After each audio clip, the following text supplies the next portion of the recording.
Sometimes, in the dark of night, when she pulled the covers up over her head and still couldn't fall asleep, Brittany wondered if it was possible for any male to be a truly decent human being.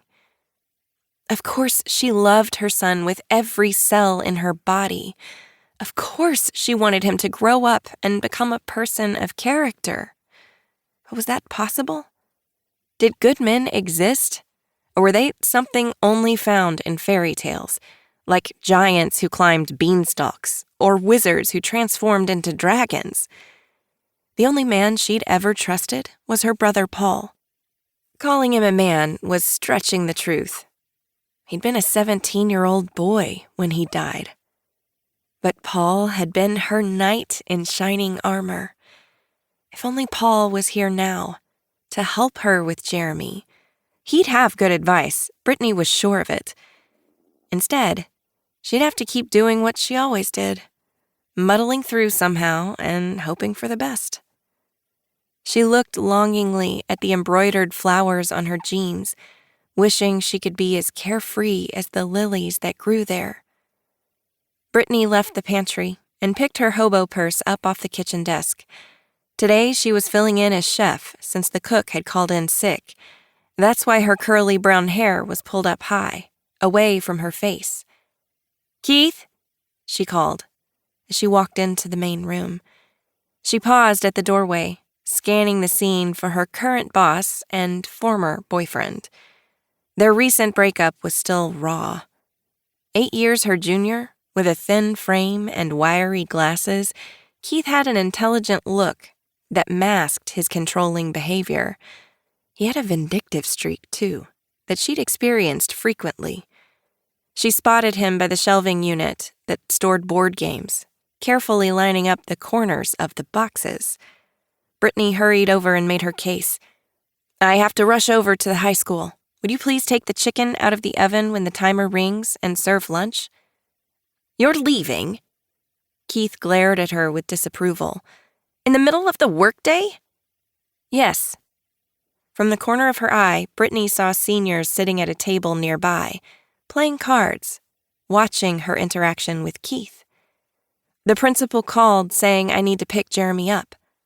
"What did that animal son of yours do now?" "He's not an animal." Brittany didn't have time to debate, nor did she want to, yet again. Keith had always been jealous of her relationship with her son. "Is he sick?" Keith asked. "No." Keith snorted.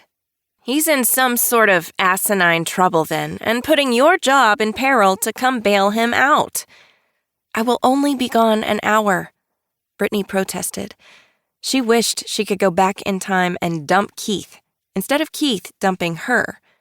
"I've never left in the middle of a work shift before now. This is an emergency." "That's a stretch, isn't it?" Keith raised his eyebrows.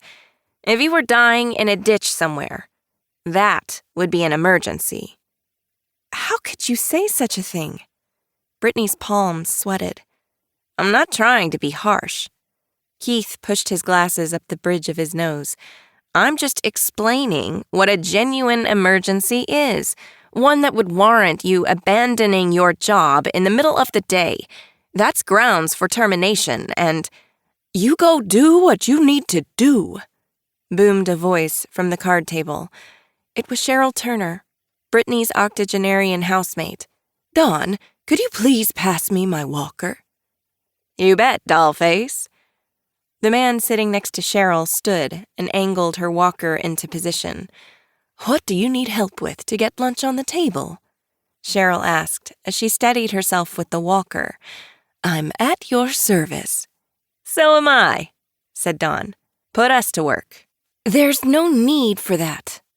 Keith pressed his palms down in the air like he wanted Cheryl to sit. "Seniors aren't supposed to help in the kitchen." "Don't tell me what to do." Cheryl inched her walker forward. "I'll work in the kitchen if I want to." Brittany's phone buzzed with an incoming text, and she looked quickly at the screen. "Mom, are you coming?" Jeremy texted. "Please?" "On my way," she answered. "It's settled then."